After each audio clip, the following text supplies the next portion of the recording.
اللہ رب العزت تمام اکابر اور اساتذہ کو جزائے خیر اپنی شایان شان نصیب فرمائے۔ میں دستار بندی کے عمل سے پہلے کچھ باتیں ہم سب کے مہمان اور صدر محترم اور اپنے علماء، اپنے ضلع کے باوقار علماء کی خدمت میں پیش کرنا ضروری سمجھتا ہوں۔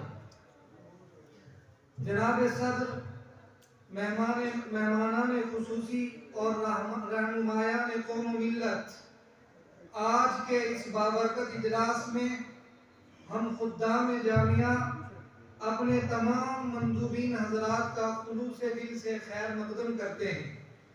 اہلاً سہلاً مرحبا۔ آج کا دن ہمارے لیے بڑی سعادت اور مسرت کا دن ہے کہ ملت اسلامیہ کی مقتدر اور رہنما ہستیوں اور علماء اور قائدین نے سرزمین لورن کو اپنے قدوم میمنت لزوم سے نوازا ہے۔ اس پروگرام میں تشریف لانے والے علماء کرام، مہمانان نظام، مدارس اور جامعات کے معزز اساتذہ کرام کو خوش آمدید کہتے ہیں۔ ہم ہدیہ تبریک و امتنان و تشکر پیش کرتے ہیں۔ آج کے اس اجلاس کے بدر عظیم مہمان خصوصی، مفکر اسلام، قائد قافلہ حق، آیت من آیات اللہ اور استاد العلماء، شیخ الحدیث والتفسیر حضرت مولانا مفتی محمد فاروق صاحب فلاحی مدنی دامت برکاتہم العالیہ کو، جو علم و عمل، فکر و نظر، زبان و قلم، جرأت و عظمت، عزم اور حوصلہ اور ذہانت و لیاقت میں اپنے اسلاف کا نقش جمیل ہے۔ محترم حضرات، میں انتہائی شرمندہ ہوں اور شکر گزار ہوں کہ حضرت والا بے حد مصروفیات کے باوجود اور سفر کی صعوبتیں برداشت کر کے ایمان اور صحت کے بعد زندگی کا سب سے قیمتی سرمایہ یعنی وقت کی قربانی دے کر ہماری حقیر دعوت پر حضرت نے لبیک کہا اور شرف قبولیت سے ہمیں نوازا۔ اللہ اس کا حضرت کو بہترین بدلہ نصیب فرمائے۔ نشہ در بادہ، گوہر در صدف، بو در گل۔ نشہ در بادہ، گوہر در صدف، بو در گل۔ آن قدرے لطف ندارت کے تو در خانہ ماست۔ نادم ہوں واقعی کرم بے حساب پر، نادم ہوں واقعی کرم بے حساب پر۔ خوش آمدید حضرت، آپ کہاں میرا گھر کہاں؟ خوش آمدید وہ آئے میرے گھر پر، خوش آمدید وہ آئے میرے گھر پر۔ بہار جس کے قدم کا طواف کرتی ہے، میں دعا گو ہوں حق تعالیٰ سے کہ آپ کی تشریف آوری کو اللہ رب العزت ریاست جموں کشمیر کے لیے اور خصوصی طور پر سرزمین لورن کے لیے مفید سے مفید تر ثابت فرمائے۔ حاضرین جلسہ، میں آپ کے علم میں یہ بات بھی لانا چاہتا ہوں کہ آج جس عظیم ہستی کی زیارت سے ہم مشرف ہو رہے ہیں، جو عظیم ہستی میرے اور آپ کے درمیان موجود ہے، وہ بیک وقت مفسر بھی ہیں، محدث بھی ہیں، فقیہ بھی ہیں، ادیب اور انشاء پرداز بھی ہیں اور بحمد اللہ دسیوں کتابوں کے مصنف اور مؤلف بھی ہیں۔ علم و عمل کے جھومر نے حضرت کی شخصیت کو پرکشش اور جادو اثر ہر دن بنا دیا ہے۔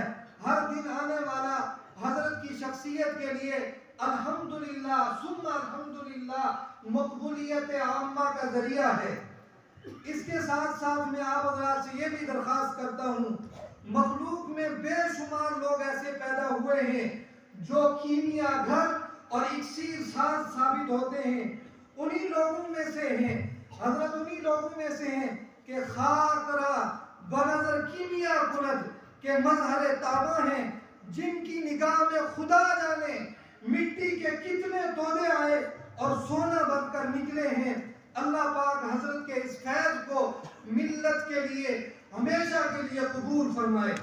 حضرت بے پناہ مصروفیات کے باوجود ہم سمجھتے ہیں کہ حضرت کے کندھوں پر ملت کی رہبری کی عظیم ذمہ داری بھی ہے، جن کے شب و روز احساس ذمہ داری سے گرانبار ہیں، جن کے لمحات زندگی امت کی صلاح اور فلاح کے لیے وقف ہیں، جن کی حیات مستعار کتاب و سنت کی ترویج اور اشاعت کے لیے آراستہ ہے۔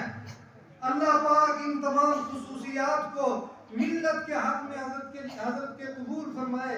اب اخیر میں ہم نے حضرت والا کی توجہ اس شجر طیبہ کی طرف کر رہا ہوں، جس کی آپ کو میزبانی کا آج شرف حاصل ہوا ہے۔